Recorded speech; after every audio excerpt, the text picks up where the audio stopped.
안녕하세요. 백구신궁 이다영입니다. 오랜만에 또 유튜브 한 자락 찍으려고 이렇게 자리에 앉았습니다. 그동안 어머니 영상 많이 보셨죠? 저희가 참, 항상 그냥 앉아서 이렇게 딱딱하게 멘트하고 여러 가지 말씀드리는 방송을 촬영을 하다가 컨텐츠가 많이 바뀌는, 이렇게 빠르게 변화하는 시대다 보니까 저희도 그 컨셉을 좀 따르기로 저희들의 사생활이나 일상생활을 궁금해 하시는 분들, 시청자분들이 참 많으시더라고요. 제자분들의 생활, 제자분들의 공부하는 법, 어머니가 제자들을 이게 양성하시는 방법 많이 궁금해들 하시는데, 저희가 최대한 저희들의 내추럴한 모습으로 보여드릴 수 있는 방법으로 이제 제자의 집을 기습 방문하기도 하고, 제자분들이랑 여러 가지 산행 가는 기도 가는 것도 찍어 올릴 예정이고, 그렇게 이제 여러 가지를 우리 유튜브에 시청해주시는 시청자분들한테 보여드리고자 많이 노력을 하고 있습니다.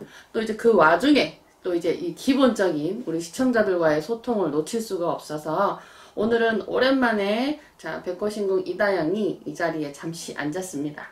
저도 오늘의 주제를 고르게 된 이유는 앞에 한번 이제 말씀을 드린 적은 있는데, 저도 이제 애기 엄마다 보니까 애기를 어떻게 하면 똑똑하게 키울 수 있을까? 우리 아이가 어떻게 하면은 다른 아이들처럼 평범하지만 더 똑똑하고 건강하고 아이가 행복할 수 있을까?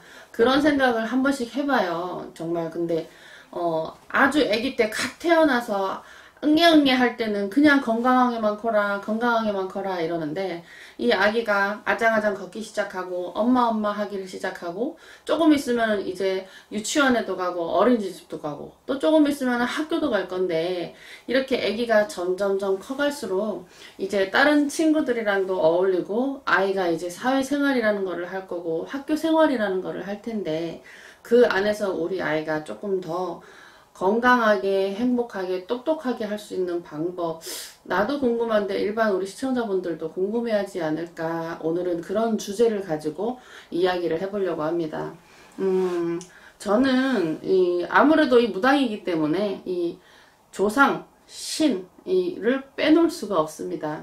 사람은 누구나 부모에게서 태어나고 아버지의 씨를 받아서 어머니 뱃속에 10달을 채우고 사람의 몸을 완성을 해서 이 세상에 나와서 인간의 생활을 하고 돌아가서 다 구천 사바세계 갈 때까지 내 인생의 삶이라는 것이 있는데, 내가 이 세상에 나올 때도 내 선택이 아니었듯이 내 부모를 내가 선택하지 못하듯이 부모가 나를 낳아줬으면 부모한테도 자식을 키워야 되는 의무가 있고 자식도 그 의무를 받을 이 의무가 있거든요. 근데 저는 이런 생각을 해봤어요. 내가 자식을 낳았으니 이 아이를 낳기만 해서 될 문제가 아니고, 이 아이가 올바로 커서 행복하게 건강하게 사회에 나가서 다른 사람들과 생활을 할 수 있도록 해주는 게, 그리고 본인의 삶을 건강하게 누릴 수 있고 행복하게 즐길 수 있게 해주는 게 부모의 역할이 아닐까.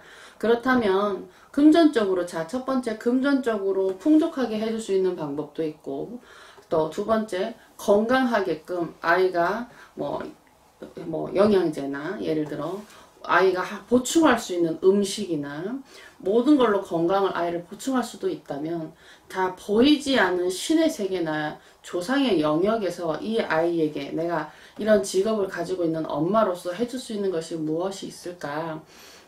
조상은, 신은 말 그대로 나로부터 윗대, 나로부터 4대까지를 조상이라고 하고요. 그 위로 올라가서는 이제 신이라고 합니다. 조상 신이신데, 그 어른들이 닦은 공으로, 덕으로 아랫대의 후손들이 복도 있고 재수도 만발하시는 건데, 그 어른들의 공을 잘 받아서 이어서 잘 닦아서 내 자식들한테, 후손들한테 넘겨주는 게 내가 부모로서, 무당으로서 아이에게 해줄 수 있는 어느 한 부분이 아닐까라는 생각을 해봤는데, 그거는 꼭 무당이란 직업만 가지고 있는 사람만, 부모만 그렇다는 건 아니고, 이 세상 어떤 부모도 모두 다 자식한테 해줄 수 있는 어느 한 부분이거든요.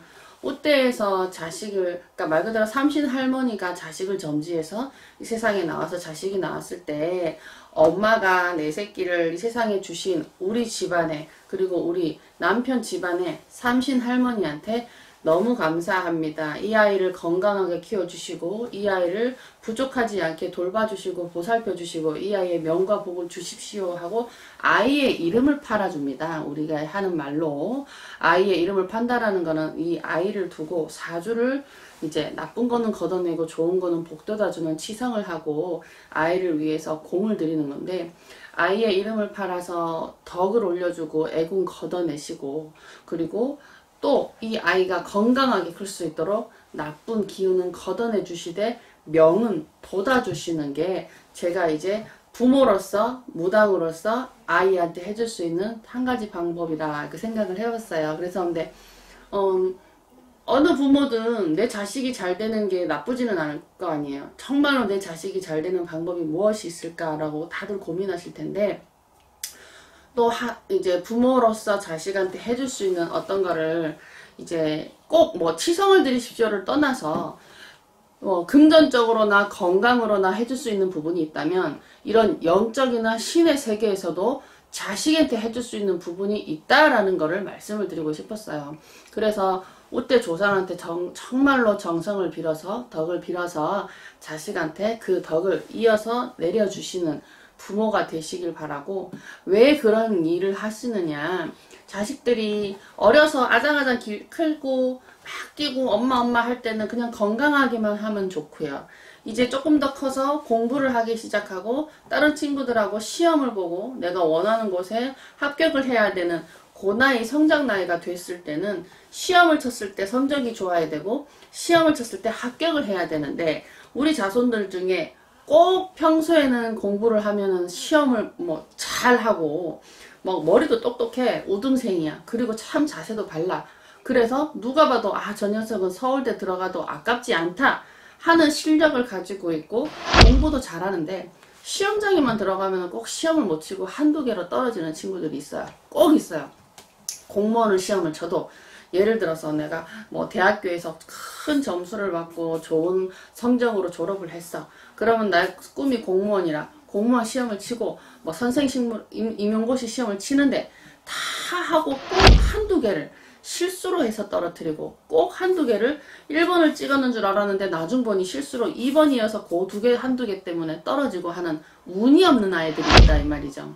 시험에 운이 없는 아이들도 본인 사주에 애군이 시험 쪽에서만 많이 붙어있는 형국이에요. 그럴 때는 이 아이를 어렸을 때부터 공을 많이 닦아주시거나 덕을 많이 입어주신 부모들은 그러게 그래도 많이 닦아지기 때문에 아이가 시험을 봤을 때도 운이 없다든지, 꼭 다른 친구들과 있을 때 얘만 다친다든지, 꼭 친구들 사이에 얘만 선생한테 혼난다든지, 이렇게 좀 튀거나 안 좋은 불운이 있는 경우에는 이 아이들이 사주에 그런 게 있지는 않을까, 우대에서 덕이 내려오는 공줄이 끊어지던지, 아니면 이 아이가 사주에 태어나기를 그런 애군이나 조금 운기가 없는 불운을 가지고 태어나지 않았을까, 그런 아이들은 부모가 한 번쯤은 상담을 해 보시고 내 아이의 사주를 정확하게 보시고 닦아내주고 이름을 팔아주시는 게 좋습니다. 그래서 부모로서 자식한테 해줄 수 있는 방법 중에 아이의 이름을 팔고 치성을 들여서 아이는 나쁜 기운은 걷어내고 좋은 운만 돌려주시고, 근데 꼭 이렇게 점사를 보러 온 손님들이 보면 자식이 조금 안 돼서, 예를 들어서 학교에서 뭐 친구들이랑 싸웠는데 아무 일도 아니고 사소한 일인데 얘가 상대방 부모가 얘를 고소를 해서, 요즘에는 좀 그런 게 좀 많잖아요. 친구들끼리 투닥거려도 뭐 학교 폭행이다, 뭐 단체 폭행이다 이래서 막 부모 싸움으로 번지고 이러는데, 저희도 그런 상담을 받은 적이 있거든요. 저도 아무 일도 아니고 그냥 친구들끼리 투닥투닥 싸우는 건데도 상대편 부모가 너무 유별나서 내 자식이 이렇게 당하지 않았느냐, 네가 먼저 때리지 않았느냐 해서 막 고소 고발 들어가고 학교에 관제건이 너무너무 속 시끄럽고, 그러니 이런 아이들이 왜 자꾸 이렇게 운이 자꾸 안 좋느냐 하고 물어보러 오셨는데, 아이의 사주의 기운 자체가 불운, 그러니까 말 그대로 애군이 너무 많더라고요. 사람은 누구나 태어날 때 부모한테 태어나잖아요. 그러면 좋은 기운도 받지만 안 좋은 애군도 같이 오거든요. 근데 이 좋은 운은 숨겨져 있고 애군이 그 밖을 감싸고 있는 거야. 그러니까 애가 자질은 좋고 똑똑하고 인성은 좋은 아이인데 꼭 재수가 없는 거지. 이 아이만 자꾸 안 좋고, 이 아이만 시험이 자꾸 떨어지고, 이 아이만 친구들이랑 놀아도 다치고, 요런 기운을 걷어내주고 기운을 북돋아주는 게 아이의 이름을 팔아주는 지성입니다. 그래서 아이의 이름은 누구나 다 팔아줘서 다 좋으면 좋겠지만 꼭 팔아야 되는 아이는 있어요. 그런 아이들은 저희가 이렇게 사주를 보고 이 아이는 이름을 팔아주십시오 합니다. 이 아이의 이름을 팔음으로써 부모가 잘 되는 경우도 있습니다. 그래서 제가 또 한 가지 말씀드리고 싶은 거는, 부모가 일이 자꾸 안 될 때 이 아이가 태어나면서 아니면 아이가 좀 성장해서 10살이 넘어가기 시작하면서 아이의 기운과 부모의 기운이 받치기 시작하면, 그러니까 부딪힌다 이 말이죠. 그러면 부모가 하는 일에서 자꾸 아이가 그 기운을 자꾸 누르는 형국도 있어요. 이럴 때는 아이의 이름을 팔아서 부모와 아이의 기운을 떨어뜨려 줘야 돼요. 그래야 부모는 부모대로 운이 들어오고 아이는 아이대로 운이 들어와서 부부, 그러니까 자식과 부모 지간에 충이 안 생깁니다. 우리 아이를 똑똑하게 키우고 우리 집안의 운기가 잘 돌아가게 하는 방법은 아이의 이름을 팔아주는 지성이 있다라는 걸 말씀을 드리고 싶어서 간략하게 말씀을 드렸는데, 이렇게, 그러니까 저도 엄마다 보니까 아이에 관한 이야기, 자식들에 관한 이야기는 참으로도 나도 궁금하듯이 궁금하신 어머니들이 많으실 거라는 생각에 오늘은 한마디 해봤는데, 저도 무당이지만 저도 저희 신어머니 고춘자 선생님한테 우리 애기 이름 팔아주세요 해서 돈 드리고 산에 올라가서 정식으로 애기 이름 팔았습니다. 그래서 우리 애기 이름 팔고, 그리고 아이의 이름은 원래 3번을 팔아주면 좋아요. 그래서 태어나서 100일에 한 번, 3살에 한 번, 10살 안쪽에 한 번을 팔아주면 좋은데, 그렇지 않았다 하더라도 우리 애기가 10살 안쪽에는 팔아주는 게 좋습니다. 근데 10살 안쪽에가 만약에 안 되어서 아이가 이런 모든 걸 다 부모가 몰랐고 이런 쪽으로 생생하신 부모인데 어떻게 인연이 돼서 물어봤는데 애기 이름을 왜 안 팔아줬느냐 했을 당시에 아이가 뭐 20살이 넘었거나 청소년이 되었거나 그래도 애기 이름은 팔아주시는 게 좋습니다.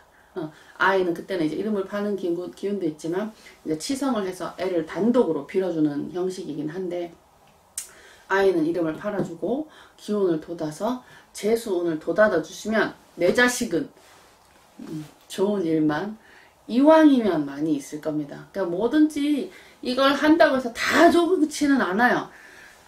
재수 구술한다고 해서 이름을 판다고 해서 치성을 드린다고 해서 다 좋을 것 같으면 집 팔아서 다 굿하겠죠. 그건 아닙니다. 이왕이면 넘어질 거를 넘어지지 않게 받쳐주고 부러질 거를 부러지지 않게 삐게만 하고, 그러니까 크게 다칠 거를 작게 막아가는 거예요. 크게 다칠 수 있는 아이를 작게 막아가고 작게 다칠 수 있는 거를 안 아프면 더 좋고, 공을 닦으면 닦을수록 자식은 크게 본인의 자질의 활용을 다 써먹을 겁니다. 그래서 아이를 키우는 부모의 입장에서 내 아이가 잘 되고 내 아이를 똑똑하게 키우는 방법은 건강으로, 금전으로 부모가 해줄 수 있는 모든 서포트들 중에 신명에서도 해줄 수 있는 방법이 있다라는 거를 말씀을 오늘은 드렸습니다. 모든 세상의 부모님 화이팅. 애기 키워보니까 나도 내가 애기를 24시간 껴안고 있지는 못하지만 저는 애기를 일주일에 한 번씩밖에 못 봐요. 너무 애기를 볼 시간이 없어서. 근데 그래도 하루 이틀 왔다 가는 그 시간에도 너무너무 좋고 너무너무 소중한데 너무너무 힘들어요. 근데 막 한 달 내내 1년 내내 말 그대로 애기 갓난 애기 이렇게 태어나서 막 밤새 잠 못 자고 같이 있는 엄마들 보면 정말 존경스럽습니다. 이 세상의 모든 엄마들 화이팅입니다. 화이팅! 오늘 감사합니다.